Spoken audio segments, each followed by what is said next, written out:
A bullet fired from one officer into the chest of another is a total system failure that no standard operating procedure can reconcile.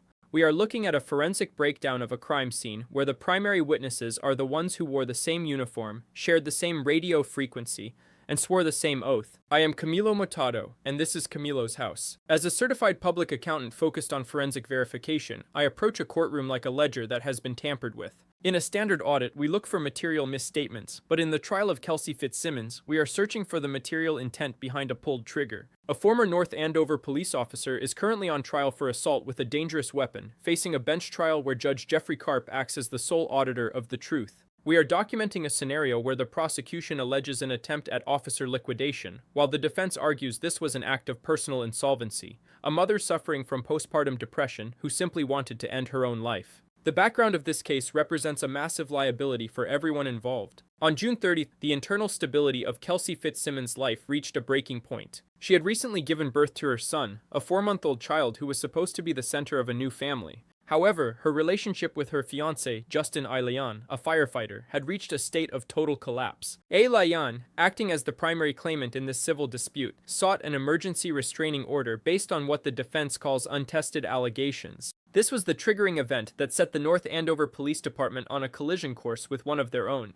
From a forensic perspective, we have to audit the chain of events that led 3 officers, Patrick Noonan, Stephen Corr, and Timothy Houston, Fitzsimmons' door. These were not strangers. They were colleagues who had been invited to her wedding and celebrated her engagement. When they arrived to serve that restraining order and take custody of her child for a 2-week period, they weren't just delivering paperwork. They were executing a total seizure of her domestic assets. The defense maintains that this embarrassment, combined with the crushing weight of postpartum depression, created a mental impairment so severe that Fitzsimmons saw no path toward recovery. The prosecution's opening statement provides a clinical audit of the shooting. They allege that Fitzsimmons lunged to her right, reappeared with a firearm, and pulled the trigger while pointing it directly at Officer Noonan. The only reason we aren't auditing a homicide today is because there was no round in the chamber. In their view, this was a calculated attempt to murder a fellow officer. They point to her training as a police officer and the fact that she had multiple weapons in the home as evidence of her dangerous capability. They argue that Officer Noonan, a veteran with decades of experience, followed his training to protect everyone in the home when he fired 2 shots, hitting Fitzsimmons once in the chest. However, the defense ledger tells a story of a mechanical phase of seeing a gun. They argue that Fitzsimmons never pointed the weapon at Noonan. Instead, they claim she raised the gun to her own head in a desperate act of self-liquidation. The core of their argument is that the officers on the scene had to create a narrative of being threatened to justify shooting an unarmed, distraught woman in front of her child. They framed the officers as auditors who realized they had made a catastrophic error and needed to rewrite the report to save their own careers. Day 3 of the trial brought the most critical witness to the stand, the defendant herself. Kelsey Fitzsimmons provided a deep dive into the hours leading up to the shooting. She described a state of total emotional insolvency. Her fiancé had been missing for days, ignoring her texts and failing to meet her for a scheduled CPR training. When her mother left the house just 3 minutes before the officers arrived, Fitzsimmons believed she was finally going to get answers. Instead, she was met by 3 colleagues who told her she was losing her baby and her home all at once. Fitzsimmons' testimony was a forensic account of a mental breakdown. She described being confused, not being given the details of the affidavit, and being told to pack a bag for her infant. In her mind, the life she had worked for was being delisted. She admitted to grabbing her gun, but insisted it was an act of suicide, not assault. She claimed she pulled the trigger on an empty chamber while pointing it at herself. The discrepancy here is the primary focus of Judge Karp's audit. Did she point the gun at Noonan as he claims, or was he an impaired observer who misread the situation in a moment of high-stress volatility? The credibility of Officer Noonan has been a major point of contention. During cross-examination, Noonan had to admit that he might have referred to Fitzsimmons as a whack job after the shooting. This was verified by a third-party witness, a neighbor who testified that Noonan told her he had no choice but to shoot because the gun was pointed at him.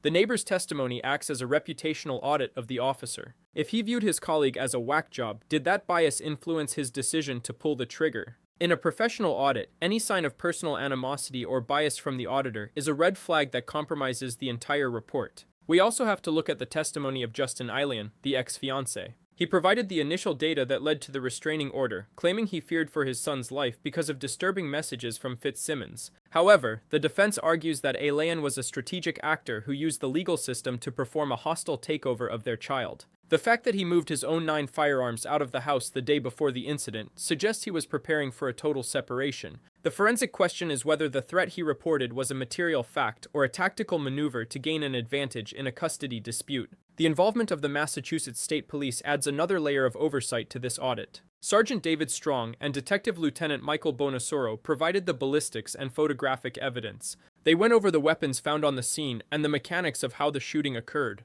This technical data is the only objective ledger we have. It shows that Noonan fired twice and that Fitzsimmons' gun was indeed unloaded. While the ballistics verify the physical actions, they cannot verify the intent. The direction the gun was pointed remains a subjective observation between two people with everything to lose. As we reconcile the testimony from day 3, the emotional overhead of this case is undeniable. Lauren Page, Fitzsimmons' mother, testified about the frantic moments before the shooting. She left the house just 3 minutes before the police arrived, leaving her daughter in a state of distress but not, in her view, a state of violence. Officer Houston, who was invited to the wedding, testified that he went downstairs to ask the ex-fiancée to leave just as the gunshots rang out upstairs. This suggests a fractured chain of command during the serving of the order, where the officers were split between managing the mother and the father. Fitzsimmons spent over 100 days in jail before this trial began, a pre-trial detention that acts as a significant liability on her path to recovery. She has survived a gunshot to the chest, but her career as a police officer has been permanently liquidated. The question for Judge Karp is whether she should also lose her freedom based on the testimony of a fellow officer who called her a whack job.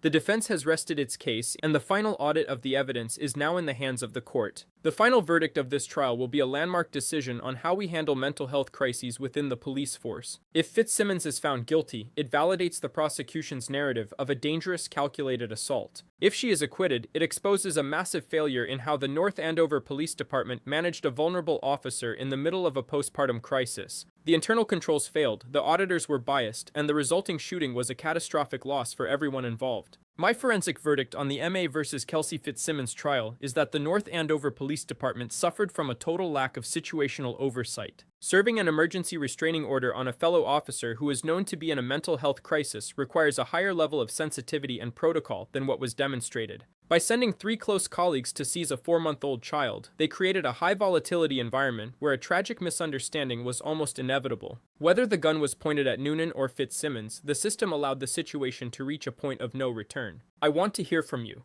Does the fact that Officer Noonan called Fitzsimmons a whack job disqualify his testimony in your eyes? Was this a justified shooting of an armed suspect, or a tragic overreaction to a woman in a mental health crisis? Let me know in the comments. Your perspective is the only audit that matters when the line between a hero and a victim is blurred by a single gunshot. I am Camilo Motado for Camilo's House. Subscribe to stay informed on the truth behind the headlines. Stay safe.